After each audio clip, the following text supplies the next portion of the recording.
जय श्री कृष्णा, राधे राधे। भादो महीने के कृष्ण पक्ष की चतुर्थी तिथि को बहुला चौथ के रूप में मनाया जाता है।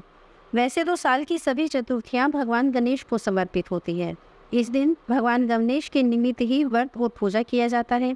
लेकिन इस चतुर्थी में भगवान गणेश के साथ साथ गौ माता और उनके बछड़े का पूजन भी किया जाता है। यह चतुर्थी साल की 4 बड़ी चतुर्थियों में से एक मानी जाती है। इसे बहुला चौथ के नाम से क्यों जानते हैं, इसके लिए आप इस व्रत की पूरी कहानी सुनिएगा। इस व्रत में पुत्रवती स्त्रियां अपनी संतान की रक्षा के लिए व्रत रखती हैं। मान्यता है कि इस व्रत को रखने से संतान के सारे कष्ट अपने आप ही समाप्त हो जाते हैं। यह व्रत निसंतान को संतान और संतान को मान सम्मान और ऐश्वर्य प्रदान कराने वाला है। बहुला चौथ की पौराणिक मान्यता के अनुसार इस दिन स्त्रियां अपने बच्चों की खुशहाली और उनकी लंबी उम्र के लिए कुम्हार द्वारा मिट्टी से भगवान शिव, पार्वती, कार्तिकेय और श्री गणेश की प्रतिमा बनवाती हैं। इसके बाद विधि विधान के साथ इन प्रतिमाओं को स्थापित करके उनकी पूजा अर्चना की जाती है। मान्यता है कि ऐसा करने से मनोवांछित फल की प्राप्ति बहुत शीघ्र होती है। इस व्रत में महिलाएं पूरा दिन निराहार रहकर शाम को मिट्टी की गाय और एक शेर बनाकर उसकी पूजा करती है। पूजा में भगवान को भोग लगाने के लिए कई तरह के पकवान बनाए जाते हैं। इस प्रसाद को बहुला को भी अर्पित किया जाता है, जिसे बाद में गाय और बछड़े को खिला दिया जाता है। व्रत रखने वाली स्त्रियां इस दिन भगवान गणेश के साथ साथ बहुला की पूजा भी करती है और बहुला की कहानी भी जरूर सुनती हैं। कहते हैं इस दिन उनकी पूजा करने से सुख और समृद्धि का वरदान मिलता है। व्रत रखने वाली स्त्रियों को इस दिन गेहूं और चावल से बनी हुई वस्तुएं नहीं खानी चाहिए। देश के कुछ भागों में इस दिन जौ और सत्तू का भोग भी लगाया जाता है और बाद में इसी भोग को स्त्रियां ग्रहण करती हैं। मिट्टी से बनी जिन प्रतिमाओं की पूजा की जाती है वे सभी प्रतिमाएं बाद में किसी नदी में सला दी जाती है और रात्रि में चंद्रमा के उदय होने पर उन्हें अर्घ्य दिया जाता है। कई जगहों पर शंख में दूध, सुपारी, गंध और अक्षत से भगवान श्री गणेश और चतुर्थी तिथि को भी अर्घ्य दिया जाता है और चंद्रमा को अर्घ्य देने के बाद ही स्त्रियां इस व्रत को खोलती हैं। इस तरह इस संकष्टी चतुर्थी का पालन जो भी करता है उसकी सभी मनोकामनाएं पूर्ण होती हैं और उसे अपने सभी संकटों से छुटकारा मिलता है। जो व्यक्ति संतान के लिए दूसरा कोई व्रत नहीं रखते हैं उन्हें अपनी संतान के संकट, विघ्न और उनकी सभी प्रकार की बाधाओं को दूर करने के लिए यह व्रत जरूर करना चाहिए। बहुला चौथ मुख्य रूप से गुजरात राज्य में किसानों के द्वारा मनाई जाती है। बहुला चौथ का यह त्यौहार भगवान कृष्ण के अनुयायी भी मनाते हैं, क्योंकि यह त्यौहार भगवान कृष्ण और उनकी गाय बहुला से जुड़ा है। इसलिए इस दिन भगवान कृष्ण की गाय और बछड़े के साथ पूजा की जाती है। इस व्रत में गाय के दूध से बनी किसी भी वस्तु का सेवन नहीं करना चाहिए। ऐसा माना जाता है कि ऐसा करने से मनुष्य पाप का भागी होता है। चलिए अब जानते हैं बहुला चौथ की तिथि के विषय में। पंचांग के अनुसार भादो मास के कृष्ण पक्ष की चतुर्थी तिथि 2 सितंबर दिन शनिवार को रात को 8:49 से शुरू हो जाएगी और यह तिथि 3 सितंबर दिन रविवार को शाम 6:24 तक रहेगी। उदया तिथि 3 सितंबर को प्राप्त हो रही है, इसलिए ऐसे में संकष्टी चतुर्थी और बहुला चतुर्थी का व्रत 3 सितंबर 2023 दिन रविवार को ही रखा जाएगा। चलिए अब शुरू करते हैं बहुला चौथ की कथा। पौराणिक कथा के अनुसार भगवान श्री कृष्ण ने ही बहुला चौथ के दिन गौ पूजन और गौ सेवा के दिन के रूप में प्रतिपादित किया था।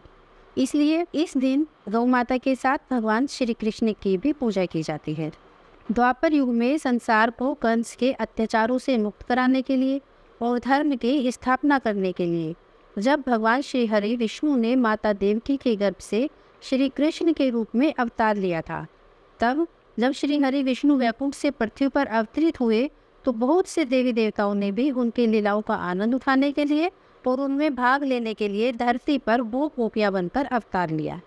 तब भगवान श्री कृष्ण को गैयों की सेवा करते देख समुद्र मंथन से उत्पन्न हुई कामधेनु गाय ने भी श्री कृष्ण के द्वारा सेवा की इच्छा से बहुला नाम की गाय के रूप में नंद बाबा की गौशाला में प्रवेश किया।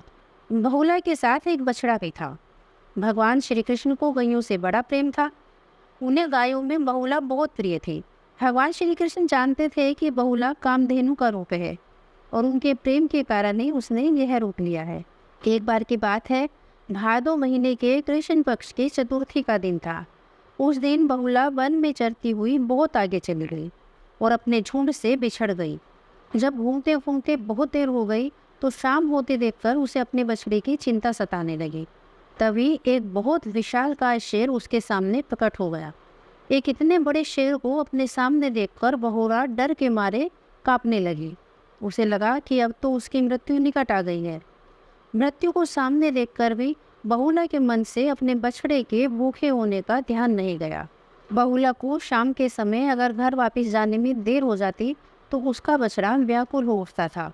अपने मन में भगवान श्री कृष्ण का ध्यान करके उसने वनराज से कहा कि हे वनराज, मेरा बछड़ा भूखा है, मैं उसे दूध खिलाकर तुम्हारा भोजन बनने के लिए फिर से स्वयं ही आ जाऊंगी। वनराज ने उससे कहा कि सामने आए शिकार को भला मैं कैसे जाने दे सकता हूँ। मैं जानता हूँ तू एक बार जाने के बाद दोबारा कभी नहीं आएगी।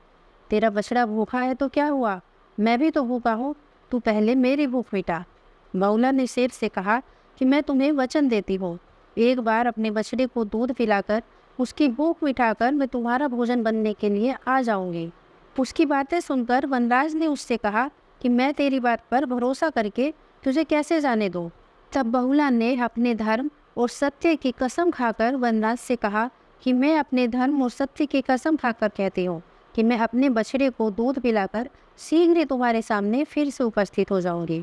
बहुला ने उसे विश्वास दिलाया और कसम खाकर अपने बछड़े को दूध पिलाने के लिए वापस चल दी।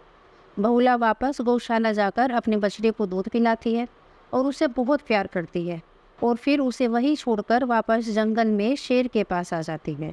शेर उसे देखकर बहुत हैरान हो जाता है। वास्तव में यह शेर भगवान कृष्ण ही थे, जो बहुला की परीक्षा लेने के लिए शेर का रूप धारण करके आए थे। बहुला के सत्य और धर्म से प्रसन्न होकर भगवान श्री कृष्ण अपने वास्तविक रूप में आ जाते हैं। भगवान श्री कृष्ण को देखकर बहुला गाय प्रसन्न हो उठती है। तब भगवान श्री कृष्ण बहुला से कहते हैं कि मैं तुमसे बहुत प्रसन्न हुआ, तुम अपनी परीक्षा में सफल रही। समस्त मानव जाति के द्वारा भादो महीने के कृष्ण पक्ष की इस चतुर्थी तिथि के दिन तुम्हारी पूजा अर्चना की जाएगी और जो भी इस दिन व्रत रखेगा उसे सुख, समृद्धि, धन, ऐश्वर्य और संतान की प्राप्ति होगी। हे बहुला, तुम्हारे सत्य के कारण कलयुग में घर घर में तुम्हारा पूजन किया जाएगा। जो भी तुम्हें माता मानकर तुम्हारी पूजा करेगा, ऐसे निसंतान दंपत्ति को संतान की प्राप्ति होगी और संतान युक्त दंपत्ति की संतान दीर्घायु होगी और उनकी सभी मनोकामनाएं पूरी होंगी। बहुला ने भगवान श्री कृष्ण के सामने अपना सिर झुकाया और खुशी खुशी वापस घर लौट आई और फिर प्रसन्नतापूर्वक अपने बछड़े के साथ रहने लगी। तभी से बहुला चौथ का यह व्रत रखने की परंपरा चली आ रही है। तो कैसी लगी आपको यह कहानी, कमेंट्स करके ज़रूर बताइएगा। जय श्री कृष्णा, राधे राधे।